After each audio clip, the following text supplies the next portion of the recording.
என்னப்பா உரிமை வேண்டும் சலுகை வேண்டும் யாரு பண்ணீங்களா? அண்ணே நான் கிறிஸ்துவனே. அண்ணே நான் இஸ்லாமியனே. நான் மதமாரி கிறிஸ்துவனே. நான் மட்டும் என்னனே இந்துவா இருந்து முஸ்லிமா மாறினவனே. என்னப்பா நீ இந்துவா இருந்து கிறிஸ்துவனா மாறி இருக்க, நீ இந்துவா இருந்து முஸ்லிமா மாறி இருக்க, என்ன பிரச்சனை உங்களுக்குலாம்? அண்ணே அது ஒரு வரலாறு. அண்ணே அது பாடுபட்ட வரலாறுனே.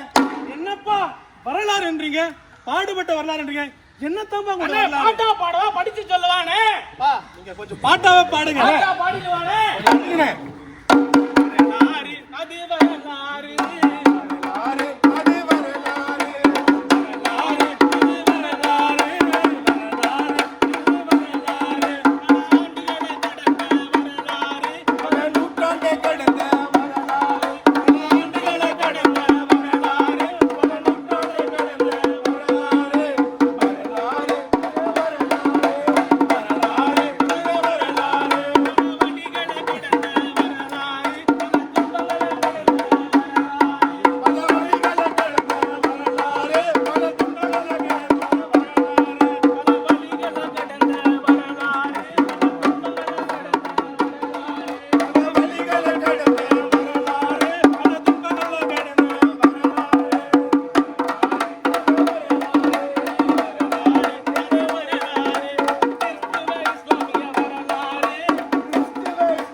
அது வரலாறு பிரச்சனை?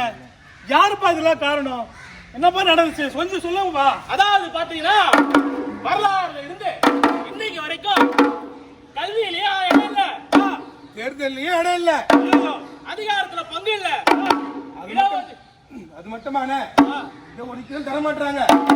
மொத்தத்துல எந்த சலுகையும் இந்த சிறுபான்மையிற்கு கிடையாதுண்ணே. உரிமையும் இல்லனே.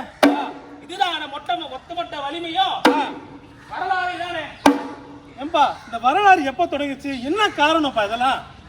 1950 13 ஜனாதிபதி ராஜேந்திர பிரசாத் அவர்கள் அதாவது பாத்தீங்கன்னா இந்த இந்திய சமூகத்துல இந்த மண்ணிலேயே பிறந்து வளர்ந்த இந்துக்களா இருந்து கிறிஸ்தவர்களாகவும் இஸ்லாமியர்களாகவும் மதமாறிய இந்த சிறுபான்மை கிறிஸ்தவர்கள் இஸ்லாமியர்களையோ அதாவது இவர்கள் சிறுபான்மையர்கள் என்று ஒரு முத்திரை இட்டுறாங்க.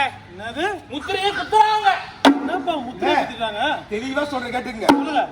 இந்துக்கள் அல்லாத பிற மதத்தை சார்ந்தவங்க எல்லாம் சிறுபான்மையர் என்று. என்னப்பா சொன்னீங்க? ஒரு சத்தமா சொல்லுங்க.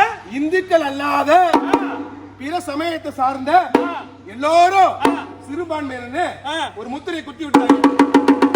சரி அம்பா, இந்த கரெக்டா ஆகஸ்ட் 10ஆம் தேதினா வருஷம் வருஷம் ஒரு பிரச்சனை பண்றீங்க, என்னப்பா காரணம்? ஆமாண்ணே, 1950ஆம் ஆண்டு இதே நாள் ஆகஸ்ட் 10ஆம் தேதி தான் இந்த நியமனமானது நியமிக்கப்பட்டது. ஓ அப்படியா? இந்த தம்பா வருஷம் வருஷம் தெரியாம நாங்க யாருக்கோ ஏதோ அப்படி பண்றாங்க அப்படின்ட்டு நினைச்சிட்டு இருக்கோம்பா. அண்ணே, இது மட்டும் தெரியுமா? ஒரு சில பேருக்கு இங்க சமூகம் உரிமையும் கிடைக்குது, யாரும் தெரியுமா? அடா யாருப்பா அது? ஆமாம்பா, நானும் கேள்விப்பட்டிருக்கேன். சில பேருக்கு மட்டும்தான் அந்த சில விஷயங்கள்லாம் தராங்க, சலுகைகள்லாம் தராங்க. யாருப்பா அவங்களாம்? அவங்க வேற யாரும் இல்லைண்ணே, சீக்கியர்களும் பௌத்தர்களும் தானே. அட அவங்களுக்கு மட்டும் ஏன்பா? அதாவது பாத்தீங்கன்னா, அதாவது சீக்கியர்களும் பௌத்தர்களும் இந்த மண்ணை சார்ந்தவங்கனே.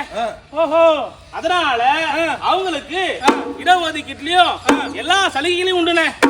ஆனா பாத்தீங்கன்னா இந்த மண்ணிலே இருந்து இந்துக்களா இருந்தவங்க கிறிஸ்தவர்களாகவும் இஸ்லாமியர்களாகவும் மதமாறிய போது இவர்களை சிறுபான்மை சொல்றாங்கண்ணே.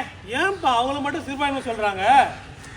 அதாவது பாத்தீங்கன்னா இந்த கிறிஸ்தவம் இஸ்லாமியமும் வேற நாட்டை வெளிநாட்டை சார்ந்ததா இருப்பதால, வெளிநாட்டை சார்ந்ததா இருப்பதால இங்க வந்து குடிபெயர்ந்த மக்களா அவங்க கருதப்படுறாங்க. அவங்களும் இதே மண்ணில் பிறந்தவங்க தானேப்பா, அவங்கள மட்டும் ஏமா ஒதுக்குறாங்க? ஆமாண்ணே, இதுதானே அரசியல்வாதிகளும் அந்த மதத்தை பின்பற்றுவது செய்த பெரிய சதி. அது மட்டும் இல்ல, இங்க முதல்ல பட்டியல் தர சொன்னாங்க, இப்ப தலித்துன்னு சொல்றாங்க. இந்த தலித்துனா யாரு தெரியுமா உங்களுக்கு? தலித்துனா ஒரு யாரோ கொஞ்சம் ஒதுக்கப்பட்டவங்க தானே. தப்புனே, தலித்துனா ஒரு குறிப்பிட்ட சமுதாயத்தை சார்ந்தவங்க இல்லனே. அப்படியா? ஆமாண்ணே, எங்கெங்கெல்லாம் யாரெல்லாம் ஒடுக்கப்படுறாங்களோ அடிக்கப்படுறாங்களோ அவங்க எல்லாம் தலித்து. ஒடுக்கப்படுறவங்க யாரெல்லாம் தள்ளப்படுறாங்களோ கீழே அவங்க எல்லாரும் தலித்தானே. ஆமாண்ணே, அவங்க எல்லாம் தலித்துகள். அதாவது பாத்தீங்கன்னா தன் சக மனிதனை ஒடுக்க நினைக்கும் ஒவ்வொரு மனிதனுக்குள்ளும் பார்ப்பனையும் பார்ப்பானின் கருத்தியலும் இருக்கிறது. எல்லோரும் ஏதோ ஒரு சூழ்நிலையில் பார்ப்பனர்களாகவும் தலித்துகளாகவும் சிறுபான்மையர்களாகவும் இந்த மண்ணுல வாழ்ந்துட்டு இருக்கணும். நல்லா பேசுறீங்க, வெளியே போயிட்டு பயங்கரமா போதிப்பீங்க. நீங்க ஒண்ணு முதல்ல சேர்ந்து வருவீங்களா? ஆமாண்ணே, நீங்க யாருன்னே குரல் கொடுக்குறா? அதுவும் உண்மைதான்பா. ஒடுக்கப்பட்டவருக்கு ஒடுக்கப்பட்டவர் தான் வரான், உரிமை இல்லாததுக்கு உரிமை இல்லாம தான் வரான், சமம் கிடைக்காத சமம் இல்லாத தான் வரான். யாரும் ஒன்னும் வரமாட்டாங்களே. வரமாட்டாங்கப்பா. எல்லாரும் இங்க நம்ம மனசுக்குள்ளே பிரிவினையை விட்டு வசிச்சிருக்கோம், அதனால யாரும் ஒன்னா வர மாட்டாங்க. இதுக்கு என்னத்தமா முடிவு? யாரு தான் இதுக்கு என்ன சொல்ல வரா? நாம கிறிஸ்தவர்கள், நாம குருமார்கள், குரு மாணவர்கள், குருமாடத்துல படிச்சுட்டு இருக்கோம். நாளைக்கு குருவா போறோம். இயேசு கிறிஸ்து என்ன சொல்றாரு?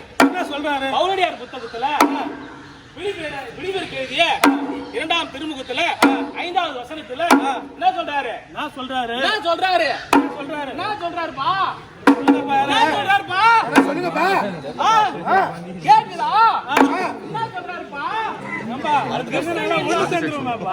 கிறிஸ்துவின் மனநிலை, கிறிஸ்து கொண்டிருந்த மனநிலை உங்களிலும் இருக்கட்டும், உங்களிலும் இருக்கட்டும், உங்களிலும் இருக்கட்டும் சொல்றாரு. அதே பவுலடியார் கலாத்திய திருமுகத்துல 3ஆம் அதிகாரம் 28 என்ன சொல்ல தெரியுமா?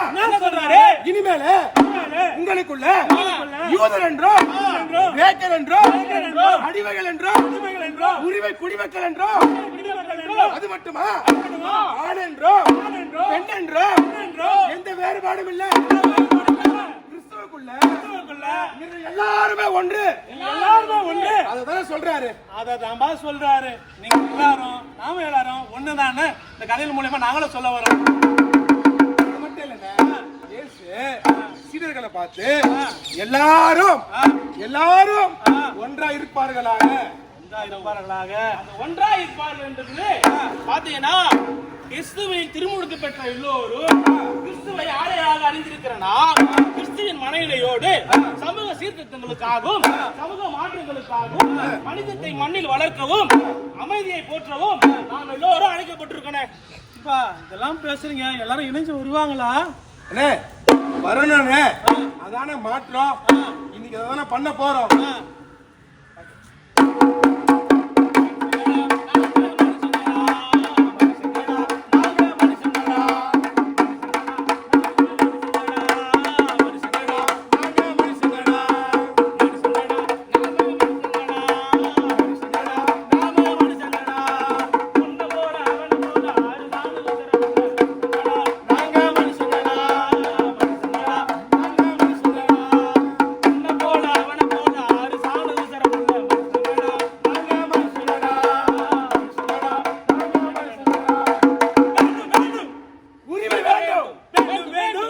சலுகை வேண்டும், உரிமை வேண்டும், சலுகை வேண்டும், உரிமை வேண்டும், சலுகை வேண்டும், உரிமை வேண்டும், சலுகை வேண்டும், உரிமை வேண்டும், சலுகை வேண்டும்.